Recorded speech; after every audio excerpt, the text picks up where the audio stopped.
Hello everyone, welcome back to my channel. তো কেমন আছো তোমরা? আশা করছি খুব ভালো আছো। তো আজ চলে গেছিলাম একটা বান্ধবীকে সাজাতে। তো চলো ওর মুখ থেকেই শুনে নাও ও কিরকম লুক চাই। এই যে হচ্ছে আমার ব্রাইড। তো বল কি এরকম কি লুক চাস? আমি একদম সিম্পল লুক চাই। আমার চুলগুলো খোলা থাকবে, ওপেন হেয়ার স্টাইল, বাস আর কিছু না। একদম হালকা মেকআপ চাই। আচ্ছা ঠিক আছে, চলো।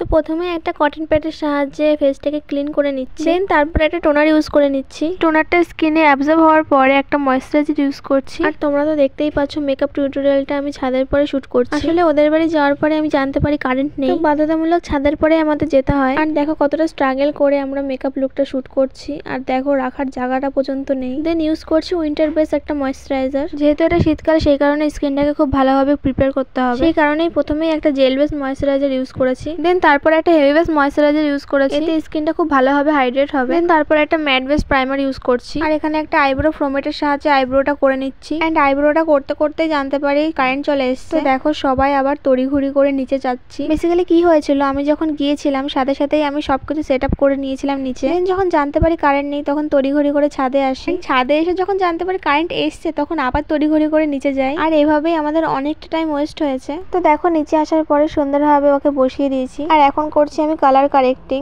আর ওর বেশি একটা ডার্ক সার্কেলও ছিল না, খুব কমই ছিল। দেখো অরেঞ্জ কারেক্টারটাকে খুব ভালোভাবে ব্লেন্ড করে নিয়েছি। এবার ইউজ করছি ওরই স্কিন টোনের একটা কনসিলার। কারেক্টারটা একটু মিনিমাইজ হয়ে যায়। দেন সেটাকে খুব ভালোভাবে ব্লেন্ড করে নিচ্ছি। দেন ওর স্কিন টোনের থেকে এক শেড লাইটার একটা ফাউন্ডেশন ইউজ করেছি। এক শেড লাইটার ইউজ করার একটাই কারণ, ফাউন্ডেশন কিছুক্ষণ পর অক্সিডাইজ হয়ে যাবে। ফাউন্ডেশনটা খুব ভালোভাবে ব্লেন্ড করার পরে লরিয়ালের একটা কনসিলার ইউজ করেছি। আর সেটাকেও খুব ভালোভাবে ব্লেন্ড করে নিয়েছি। দেন তারপরে একটা ক্রিম ব্লাশ ইউজ করছি। আর এখানে আমি কোনো ক্রিম কন্ট্রোল করছি না, যেহেতু ওর ফেসের শেপটা একদম ঠিকঠাক আছে। ক্রিম কন্ট্রোল করলে একটু ওভারই লাগতো, একদম ভালো লাগতো না। ব্লাশটাও দেখো খুব ভালোভাবে ব্লেন্ড করে নিয়েছি। এরপর ইউজ করছি একটা কম্প্যাক্ট পাউডার। আর এখানে আমি আবারও বলছি আমি কিন্তু কোনো মেকআপ আর্টিস্ট নই, আর সবার মেকআপের টেকনিক একদম আলাদা আলাদা হয়, তাই সেই হিসাবে কিন্তু আমাকে জাজ করো। আর আমি যেটুকুই পারি যেমনই পারি সেটাই তোমাদের সামনে তুলে ধরার চেষ্টা করি। আর এখানে কম্প্যাক্টটা পুরো ফেসে ভালোভাবে অ্যাপ্লাই করার পরে আমি এখানে বেকিং করে নিচ্ছি। বেকিংটা করার পরে কিছুক্ষণ ওয়েট করেছি। দেন একটা পাউডার ব্রাশের সাহায্যে খুব ভালোভাবে ফেস থেকে পাউডারটা ক্লিন করে নিচ্ছি। আর এখানে ফেস মেকআপটা এইটুকু করে এক লাফে আমি আই মেকআপে চলে গেছি।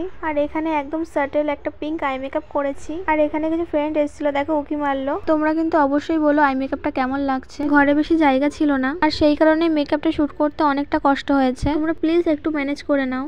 আর এখানে দেখো একদম লাইটলি আমি পাউডার কন্ট্রোল করেছি। দেন একটা পাউডার ব্লাশ ইউজ করছি। ব্লাশটা খুবই পিগমেন্ট। আর এখানে দেখো আমি 4-5টা লিপস্টিক মিক্স করে একটা সুন্দর পিঙ্ক শেড তৈরি করেছি। এটা কিনে ওর খুবই পছন্দ হয়েছে। আর এখানে ওর মুখ থেকেই শুনে নেওয়া ওর কিরকম লেগেছে লুকটা। কেমন লাগলো বল? খুব ভালো লেগেছে। আমি যেমন চেয়েছি ঠিক তেমনই হয়েছে। আমার অনেক ভালো লেগেছে, অনেক পছন্দ হয়েছে। আর এখানে তোমাদের কেমন লেগেছে লুকটা অবশ্যই কমেন্ট করে জানাবে। ভালো লাগলে অবশ্যই লাইক করে দেবে এবং আমার চ্যানেলটা অবশ্যই সাবস্ক্রাইব করে দেবে। পাশে থাকা বেল আইকন অবশ্যই ক্লিক করবে। আর ফেসবুকে দেখলে পেজটাকে অবশ্যই ফলো করে দাও। Thanks for watching guys, by.